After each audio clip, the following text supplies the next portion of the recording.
Ya, Assalamualaikum warahmatullahi wabarakatuh. Nama saya Farhan Ramadan dari kelas 3 dan 4 LKA dengan NRP 025. Di sini saya akan menjelaskan singkat tentang post-test VLSI, di mana kita membuat program FSM yang nanti output dari FSM itu menjadi input dari ROM, lalu menjadi address dari ROM, dan dari ROM sendiri diambil datanya, data outputnya. Untuk FSM-nya sendiri di sini merupakan soalnya dengan X sebagai input 1 bit dan reset 1 bit dan memiliki clock dan output sebanyak 4 bit dengan Y. Lalu untuk awal itu pada S0 reset sama dengan 1. Setelah itu X0 input 0, Y-nya itu A. Nah, A ini diambil dari NRP saya, di mana NRP saya kalau diurutkan itu A1, B1, C1, D0, E1, F8, G1, K0, I1, J5.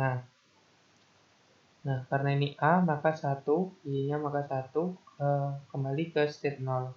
Jadi masih tetap di state 0 saat X0. Lalu saat X1, Y-nya sama dengan B di sini 1, dan ke state 1. Lalu pada state 1 saat X0 dan Y sama dengan C di sini 1, lalu ke state 2. Lalu saat inputnya 1, Y sama dengan D, di sini 0, state-nya itu ke SI, di mana I itu 2, maka ke state 2. Lalu saat pada state 2, X0-nya Y-nya sama dengan E ditambah C. E ditambah C adalah 1 tambah 5, maka 6, ke state 3.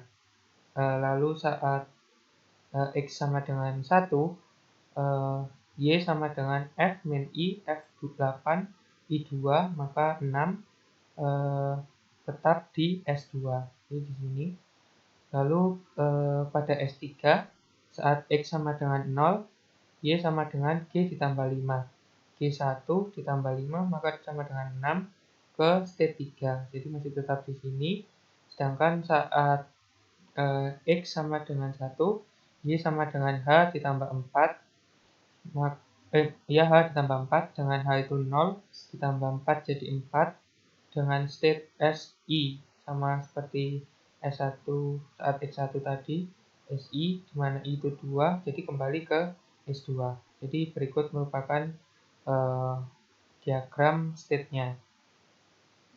Lalu untuk isi dari address ROM sendiri, terdapat 15 address, di mana datanya banyak 8 bit dengan isian sesuai NRP juga.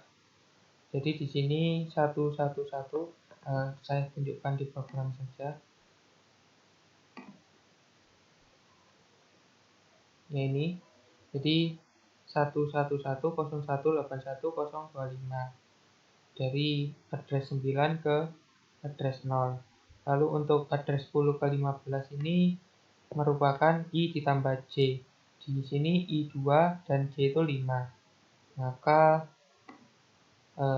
hasilnya 7 untuk isian address 10 sampai 15 atau A, B, C, D, E, F. Nah, ini untuk program dari ROM sendiri. Lalu di sini, di sini saya menggunakan top level hierarchy, di mana terdapat 3 file PHD, yaitu top level itu sendiri, FSM, dan ROM tadi yang sudah saya tunjukkan. Ini merupakan program dari top levelnya, di mana inputnya memiliki MCLK, button ROM, button, read ROM, dan X. Untuk outputnya itu Y1 dan LED. Y1 ini 4 bit dan LED ini 8 bit. Lalu untuk FSM-nya ada X, clock reset sebagai input, dan Y 4 bit sebagai output. Lalu ROM memiliki clock, reset enable, read ROM, address sebagai input dan data out sebagai output. Nah, di sini merupakan hubungan dari FSM dengan top level dan ROM dengan top level. Clock ini pada FSM sebagai MCLK, reset ini button, Y ini merupakan sign counter. Lalu untuk ROM, clock MCLK, reset button, enable ini bisa beri nilai 1, read ROM, address ini sign counter, jadi nanti Y nyambung ke address, kan input ROM itu merupakan input, address ROM itu merupakan output dari FSM itu tadi, dan data outnya pada lab.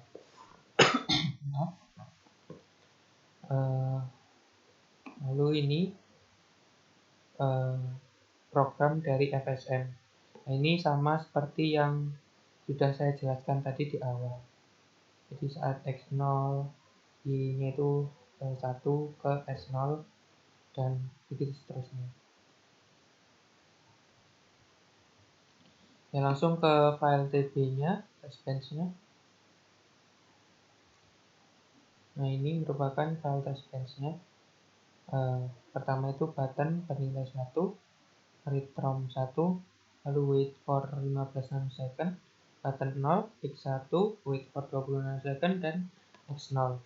Ini untuk program-program FSM, lalu ROM itu hampir sama seperti praktikum-praktikum sebelumnya. Cuman di sini saya jadikan satu pada top level hierarki supaya bisa menyambung dari satu program ke program lainnya. Lalu langsung masuk ke simulasi. Nah, di sini merupakan hasil dari simulasinya. Bentar saya perbesar. Nah, seperti ini. Nah, di sini X ini sebagai input ya, input dari FSM yang nanti diproses dari FSM ke sebagai address dari ROM tadi. Ini seperti pada file TB tadi, button awal dan read ROM bernilai 1. Lalu sampai 15 nanosecond, button 0 dan X bernilai 1. Nah, jadi seperti ini. Saat X bernilai 1, jadi kan untuk current state di sini kan awalnya itu S0. Nah, saat X bernilai 1, maka seperti pada diagram tadi, saat X diberi 1, maka next state-nya ke state 1. Nah, begitu juga saat state 1, kalau diberi nilai 1, juga akan ke state 2. Nah, ini kan dari current state-nya S0 diberi 1, ini next state-nya ke S1. Ini aktif saat clock-nya high, ini pindah, lalu pindah ke S2. Lalu dari sini X-nya saya nolkan. Nah, saat X0 ini, maka dari S2 itu akan berpindah ke S3. Nah, di sini pengaruhnya apa sih ke ROM?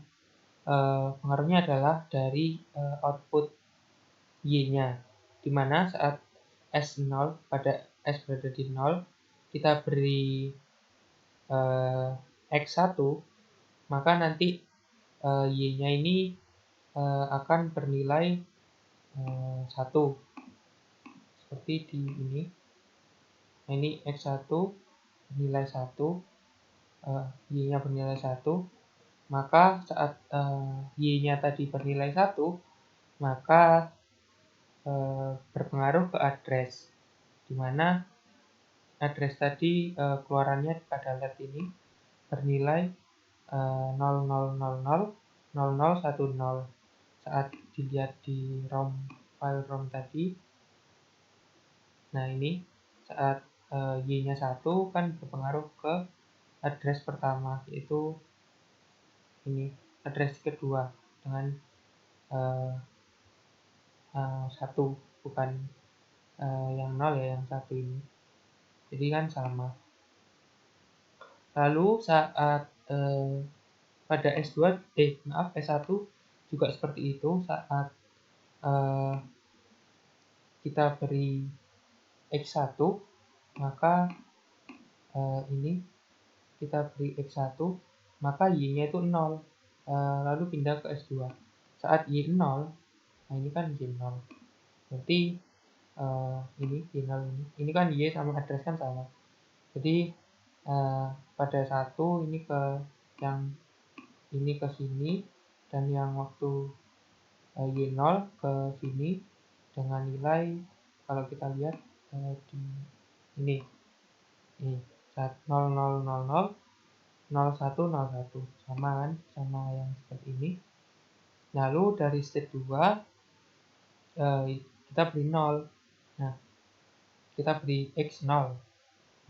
Dimana saat di sini saat diberi 0 ke S3 dan Y ini bernilai 6. Dimana kalau kita lihat pada simulasinya tadi Y. Nah, Y ini kan bernilai 6. 0110, address juga 0110.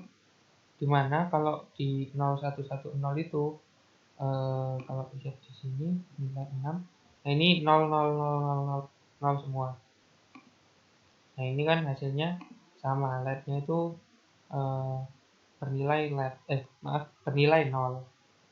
Nah, jadi seperti itu.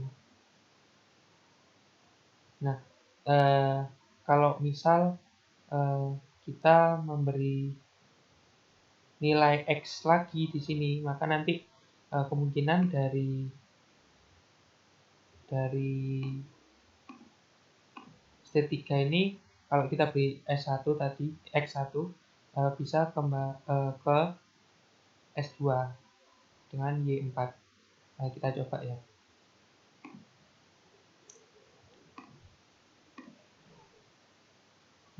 Gitu.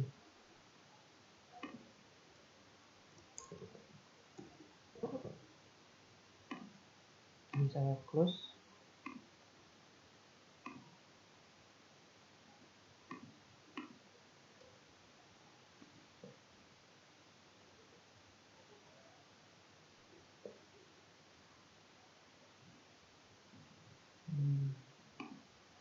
Saya perbesar.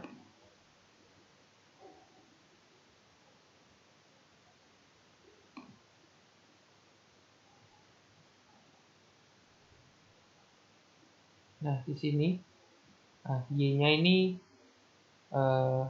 dari sini ini yang ini yang bernilai 4. Nah, ini nanti bernilai, saat ini bernilai 4, maka kalau dilihat di ROM-nya ini 0 0 0 0 1 0 0 0. Nah, ini sama seperti ini. Nah, karena itu masih X-nya masih bernilai 1, kalau dilihat dari diagram bernilai 1, saat pada S2 ini kalau masih diberi nilai 1, maka akan ke S2 lagi dengan Y bernilai 6. Nah, ini bernilai 6. Nah, kalau dilihat tadi kan 6 masih 0 ini. Nah, ini address 6 itu datanya 0. Nah, jadi ini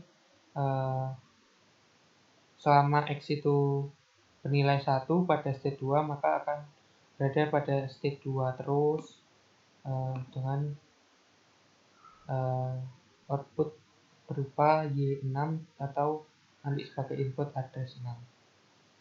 Ya, mungkin sekian penjelasan singkat dari saya.